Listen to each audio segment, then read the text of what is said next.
سلام علیکم ناظرین عزیز، امید که صحتمند باشین. دوباره آمدیم و درس البته در جلسه سیم هستیم. هفته سیم کدام موضوعات را ما بحث میکنیم، این دو مورد گپ میزنیم. خب در جلسه سیم میایم سر ویروس سرخکانچه. در جلسه دوم ما شما در مورد ویروس سرخکان بحث کردیم که سرخکان و سرخکانچه متفاوت هستند. ویروس سرخکانچه را هم میگیم یک مرض تبدار حاد بوده با وسیله رش لنف و ادینوپاتی خلف گوش. رش یعنی امو بخارایی هسته که در جلد به وجود میآید.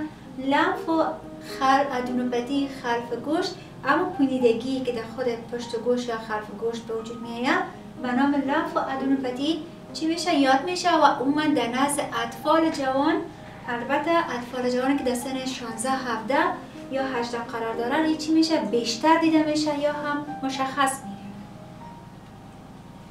میایم سر مورفولوژی ای ویروس. مورفولوژی یعنی شناخت در مورد شکلش، ساختمانش و چی شکل هست، چه رقم ساختمان داره، در این مورد بحث میکنیم. خب این ویروس چون شناخت ویروس بسیار مشکل است که اگر ما رو بگیریم در میکروسکوپ های عادی البته تشخیص نمیشه، که در میکروسکوپ های الکترونیکی البته تشخیص میشه و شکلش به شکل کروی دیده میشه یا بیضوی دیده میشه که جسامتش هم در حدود 70 تا 120 نانومتر هست، یعنی بسیار کوچک هست. به نانومتر چی میشه اندازه میشه. این ویروس در نزد انسان ها به دو شکل دیده میشه، یکی هم پاست نیتال روبیلا و دیگه‌ش هم هست کانجنیتال روبیلا سندروم. پاست نیتال روبیلا چی نوع ویروس هست؟ میایم سر پاتولوژی و پاتوژنز از این بحث میکنیم. این ویروس از طرق تنفسی یعنی اعضای تنفسی رو مصاب ساخته، از طرق تنفسی از یک شخص به شخص دیگه چی میکنه انتقال میکنه و دوره تفریق خیزی چقدر وقت هست؟ 2 الی 3 هفته میباشه، یعنی 2 الی 3 هفته را در بر میگیره تا این زمانی که ویروس داخل عضویت میشه. بعد از 2 الی 3 هفته آراز علائم در نزد شخص یا در نزد فرد دیده میشه. یافته های کلینیکیش، هدف از یافته های کلینیکی چی هست؟ امو غیر نرمال بودن یا آراز علائمی را که ما در نزد شخص میبینیم و توسط او تشخیص کرده میتونیم کدام نوع مرض است، کدام نوع ویروس است، او را با نام یافته های کلینیکی یاد میکنیم. یافته های کلینیکی خود ویروس پاست نیتال روبیلا به چه شکل هستند؟ البته در نزد شخص چی دیده میشه؟ خستگی است، مریض خسته می باشه، تب هست، رش های جلدی هست، لنف و ادینوپاتی هست، پوسیدن خود خلف و گوش هست و همچنان کسالت بیشتری در نزد مریض دیده شده.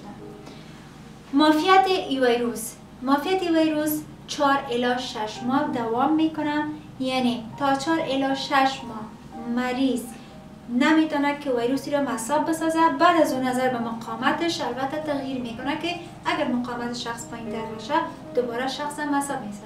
بیشتر ما در خانمایی که حامله هستن مثال میدیم.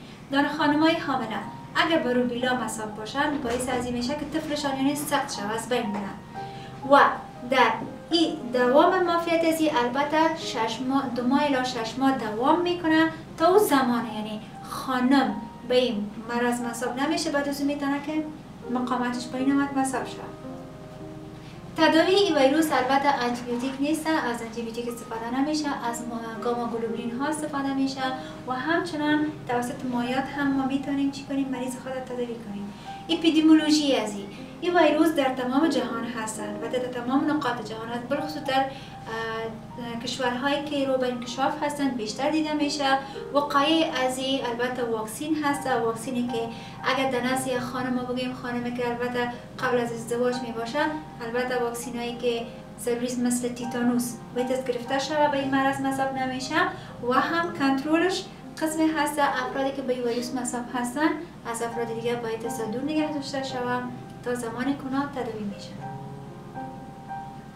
میایم سر کانجنیتال روبیلا سندروم میاییم که هم یک شکلی از خود سرخکانچه یا هم روبیلا هست. این پاتوژنیزش به چه شکل هست؟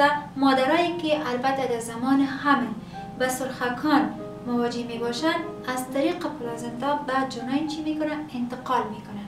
این میگیم کانجنیتال روبیلا سندروم، یعنی روبیلایی که از مادر طفل چی میکنه؟ مصاب میسازه یا جنین مصاب میسازه و بیشتر در تریمسترهای اول، یعنی ماهای اول حاملگی که میباشن، اگر مادرایی که به سرخکار مواجه باشن و مادرها 50% ابنورمالیتی را در نزد جنین چی میکنه؟ با وجود میاره. میتونه که ابنورمالیتی قلبی باشه، جلدی باشه، عصبی باشه، تمامش در بر گرفته میتونه. یافته های کلینیکی از خود کانجنیتال روبیلا سندروم چی هستن؟ البته اولش به 3 بخشی چی میشه؟ تشکیل میشه یا هم به 3 بخشی رو ما مطالعه میکنیم، به 3 کاتگوری.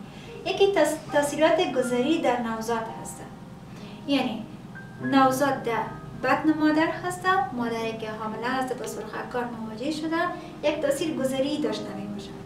تظاهرات دائمی بعد از ولادت هسته. تظاهرات دائمی بعد از ولادت، طفل به دنیا آمده، تولد شده، اما بعضی از ابنورمالیتی های هسته تا زمانی که زنده هسته در نزد طفل موجود می باشند و ابنورمالیتی های پیشرونده در زمان طفولیت. فرض مثال، یک طفل هسته سیستم عصبیش تا 6 ماهگی را هیچ اصلا کار نمیکنه، هیچ اصلا شعور نداره، هر قدر که با او مادر بازی میکنه اصلا متوجه نیست، یا هم وقتی که به او میخواد که شیر تغذیه کنه حتی شیر گرفته نمیتونه، یا تا سن 2 سالگی اطفالی هستن که شعورشان کار نمیده، تا سن 7 سالگی افرادی هستن، اطفالی هستن که سیستم عصبیشان تأخر عقلی دارن و یا هم میم سر بس سیستم قلبیشان درست کار نمیکنه، سیستم تنفسی است که کار نمیده، یعنی از باعث این ویروس میتونه که به این مشکلات اینیا چیشان مواجه شن. سرمافیت میم مانند خود روبیلای، البته پاستنیتال روبیلا دوام مافیت ازی 6 ماه بوده تا 6 ماه البته مافیت در نزد شخص موجود می باشه. تداوی ازی هم از مایعات یا گاما گلوبولین ما استفاده می کنیم و اپیدمیولوژی در تمام نقاط جهان دیده میشه. وقایعش هم واکسین هست که بازم یادآور میشم خانمایی که البته ازدواجشان قبل از ازدواج باید واکسین تیتانوس بگیرن و کنترلش هم افرادی که به این ویروس مصاب هستن از افراد دیگر باید دورتر نگه داشته شن. خب میم سر ویروس انفلانزا چون ما به نامش آشنا هستیم، همه ما با این نام آشنا هستیم که یک ویروس است به شکل کروی البته دیده میشه، بیشتر در نزد افراد چی به وجود میاره؟ زکام وجود میاره و یک از لحاظ مورفولوژی اگر ما بخوایم این ویروس را تعریف کنیم میگیم که ویروس به شکل کروی و یا بیضوی دیده شده و اطراف از یک غشای پروتئینی ساخته شده که دارای آرنه و یا هم DNA می باشد. این ویروس به 3 تایپ می باشد، تایپ A، تایپ B و تایپ C می باشد که هر 3 نوع از امراض مختلف را به وجود آورده که انشاءالله در این مورد بحث می کنیم. میم سر پاتوژنس از این ویروس بحث می کنیم که از لحاظ پاتوژنسیتی البته منبع اینتان انسان تشکیل میده که به شکل اپیدمی یا پاندمی موجود می باشد و توسط قطرات کوچک از یک شخص یعنی به شخص دیگه چی میکنه؟ انتقال میکنه. در هنگام حرف زدن، در هنگام عطسه زدن، در هنگام صحبت کردن، قطرات ملوث که با این ویروس می باشه از یک شخص به شخص دیگه انتقال میکنه. خب میم مثل ازی سر یافته های کلینیکی مرض میم که یافته های کلینیکی ازی به 3 شکل می باشه. یکی شکل غیر اختلاطی هسته که شکل غیر اختلاطیش یک زکام عادی می باشه، شامل تب هسته، لرزه هسته، سردردی هسته، سرفه های خشک هسته و دیگر آراز تنفسی که تا 3-4 روز البته دوام میکنه و سرفه هایش میتونه که 1 الی 3 هفته را چی کنن؟ در بر بگیرن. دیگه همین شکل اختلاطیش می باشه، البته بیشتر در افرادی دیده میشه که امراض تنفسی داشته باشن یا امراض قلبی دارن یا خانمایی که حامله هستن، چون در زمان حاملگی مقاومت پایین میاد. این بیشتری افراد از زکام بسیار عادی به طرف سینه بغل میرن که به سینه بغل مصاب میشن. دیگه هم ریس سندروم خودش چی هست؟ یک شکل غیر اختلاطی سیستم عصبی هستند. در کدام افراد می باشه؟ البته در تمام افراد است که در کدام سن موقعیت دارند؟ در سن 2 الی 16 سالگی. اطفال هستند که سرشان یعنی شکل غیر ارادی را داره، غیر نرمال، سرشان بسیار بزرگ است یا هم شکل قیف مانند داشته می باشه که درست سیستم عصبی از اینا کار نمیده یا هم به یک تأخر عقلی یا چی میشن مصاب میشن.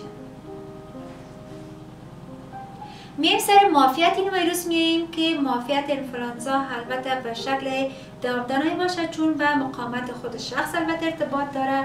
تا زمانی که مقاومت شخص بلند می باشه به این مرض مصاب نمیشه. هر زمانی که مقاومت پایین آمد شخص به این مرض مصاب میشه. تداوی از این تطبیق آنتیبیوتیک هست، سرم هست، یعنی توسط آنتیبیوتیک و یا سرم هم ما مریض خود تداوی میکنیم.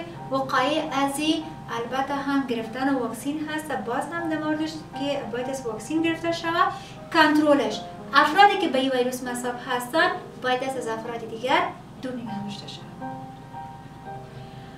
خب مسئولین عزیز میایم سر ویروس ربیز میاییم. ربیز یعنی هم یک انتان حاد سیستم عصبی هستند که خصوصا سیستم عصبی افراد مصاب میسازه و 100% کشنده هست، سبب مرگ میشه در افراد و عامل این ویروس سگ میموشه که بیشتر عامل این ویروس سگ دیوانه چی میکنن تشکیل میده که در این مورد البته همه شما شنیدین، نام از این ربیز شما شنیدین. میم سر از این سر پاتوژنس از این ویروس توسط گزیدن یعنی کندن دندان، اما خود این ویروس یا هم کپسایت این ویروس ها در لعاب دهن سگ یا حیواناتی که هست موجود می باشه.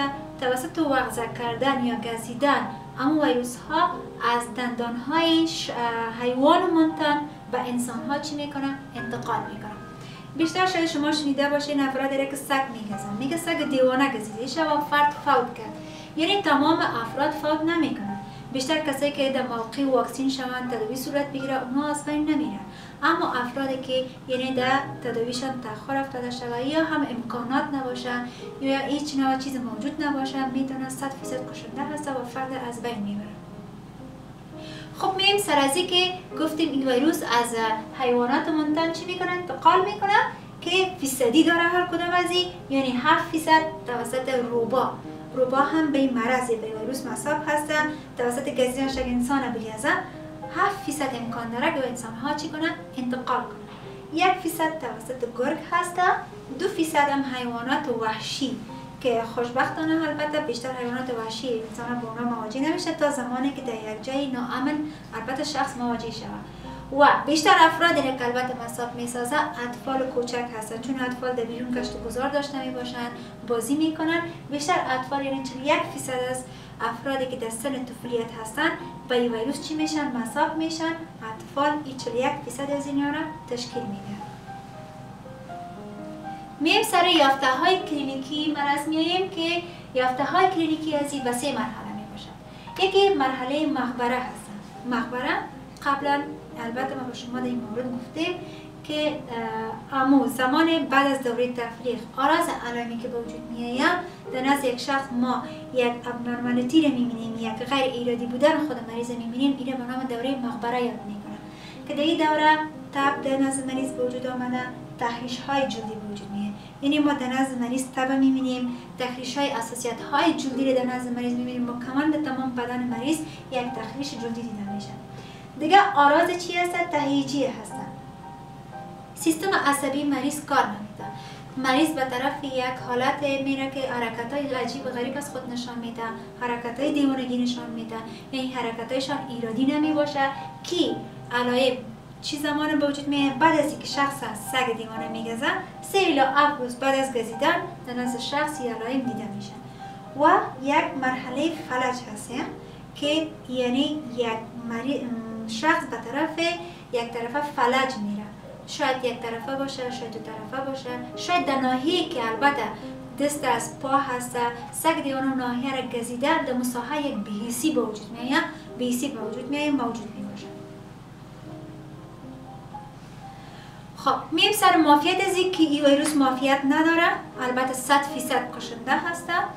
باز هم براتون میگم که 100% کشنده ما در افرادی میگیم که 100% کشنده هستن، افرادی که البته در موقع تداوی نشن و افرادی که با موقع تداوی میشن اونا هم میتونن که حیات بانن، اما ما او را فیصدیش نسبتا کمتر می‌بینیم. شاید 1% افراد موجود باشه، دیگه مکملا 90% افراد از بین میرن.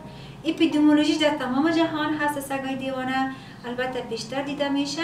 وقایع ازی در موقع، یعنی قبل از اینکه گزیده شود ما کدام واکسین در این مورد نداریم.